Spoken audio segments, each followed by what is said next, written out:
নিজের অনীহা সত্ত্বেও কিভাবে লোকসঙ্গীতের বরেণ্য শিল্পী হয়ে উঠলেন ফরিদা পারভীন। মহান স্বাধীনতার পর কুষ্টিয়ার দোল পূর্ণিমার মহাসমাবেশে গাওয়া একটি গানই তাকে কিভাবে অনন্য করে তুলল। শোকাবহ এই দিনে চলুন জেনে নেওয়া যাক বরেণ্য এই শিল্পীর সঙ্গীত জীবনের গল্প। ফরিদা পারভীন বাংলা লোকসঙ্গীতের এক প্রতিষ্ঠান তুল্য শিল্পী। লালন সঙ্গীতের সঙ্গে তার নাম অবিচ্ছেদ্যভাবে জড়িয়ে থাকলেও শুরুতে তেমন একটা আগ্রহ ছিল না তার। বাবার আগ্রহী মূলত প্রাতিষ্ঠানিকভাবে লালন সঙ্গীত শুরু করেছিলেন তিনি। দেশের মহান স্বাধীনতার পর কুষ্টিয়ার দোল পূর্ণিমার মহাসমাবেশে প্রথমবারের মতো লালনের গান পরিবেশন করেন ফরিদা পারভীন।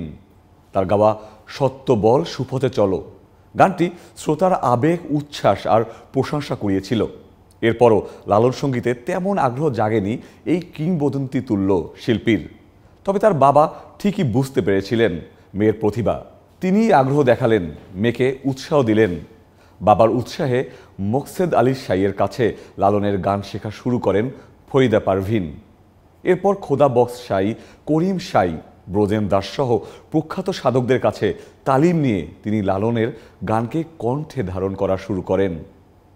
এরপর লালনের গান শুধু সঙ্গীত নয়, এক অনন্য জীবন দর্শন হয়ে ওঠে। ওয়ালটন এখন দেশের সীমানা পেরিয়ে পৌঁছে গিয়েছে 50টিরও বেশি দেশে।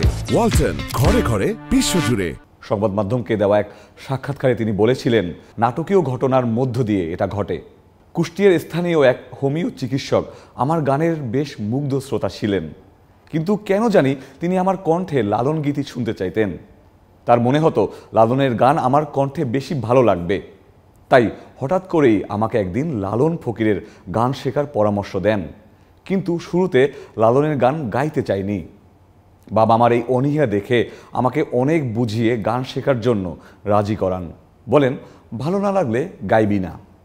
এই শর্তে রাজি হই এবং লালন সঙ্গীতের পুরোধা ব্যক্তিত্ব মোকসেদ আলী শাইয়ের কাছে তালিম নেওয়া শুরু করি। সত্য বল সুপথে চলো, ওরে আমার মন লালনের বিখ্যাত গানটি শিখি। একই বছর দোল পূর্ণিমা উৎসবে গানটি গাইলে শ্রোতারা আমাকে লালনের আরও একটি গান গাইতে অনুরোধ করেন। তখন আমি গান গাইতে অসম্মতি জানাই। শ্রোতাদের বলি, আমি একটি গান গাইতে শিখেছি, এটাই ভালোভাবে গাইতে চাই। এ গানই আমার নতুন পথের দিশা হয়েছিল। এরপর ধীরে ধীরে বুঝতে শিখি কি আছে লালনের গানে। তার গানে মিশে থাকা আধ্যাত্মিক কথা ও দর্শন আমাকে ভাবিয়ে তোলে। এ পর্যায়ে অনুভব করি লালন তার সৃষ্টির মধ্য দিয়ে অনবদ্য এক স্রষ্টা হয়ে উঠেছেন। এটা বোঝার পর লালনের গান ছাড়াও অন্য কিছু ভাবতেই পারি না। শুধু বাংলাদেশ নয়, লালনের গান ফরিদা পারভীন ছড়িয়ে দিয়েছেন বিশ্বমঞ্চেও। Japan, Sweden, Denmark, Canada, Australia, যুক্তরাজ্য সবখানি তার কণ্ঠে বেজেছে লালনের দর্শন। 2001 সালে ফরিদা পারভীন প্রজেক্ট কমিটির উদ্যোগে তিনি জাপানের বিভিন্ন বিশ্ববিদ্যালয়ে লালনের গান পরিচয় করিয়ে দেন।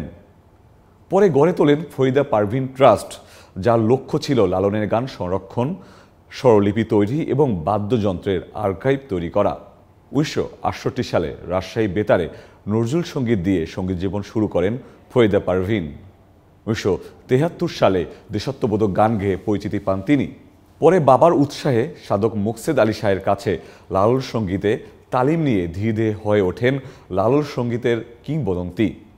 শিশুদের লালন সঙ্গীত শেখানোর জন্য তিনি অচিন পাখি স্কুল নামে একটি গানের স্কুল গড়ে তোলেন।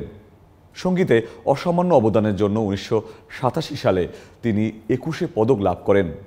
পরে জাতীয় চলচ্চিত্র পুরস্কারও পান তিনি। লালন সঙ্গীতের এই প্রবাদ প্রতিম শিল্পী মৃত্যুবরণ করেছেন। ইন্না লিল্লাহি ও ইন্না ইলাইহি রাজিউন। দীর্ঘদিন ধরে কিডনি জটিলতায় ভুগছিলেন ফরিদা পারভীন। 13 সেপ্টেম্বর রাজধানীর একটি হাসপাতালে চিকিৎসাধীন অবস্থায় তিনি মারা যান। গুণী এই শিল্পীর প্রয়াণে আমরা গভীর শোক ও বিনম্র শ্রদ্ধা জ্ঞাপন করছি।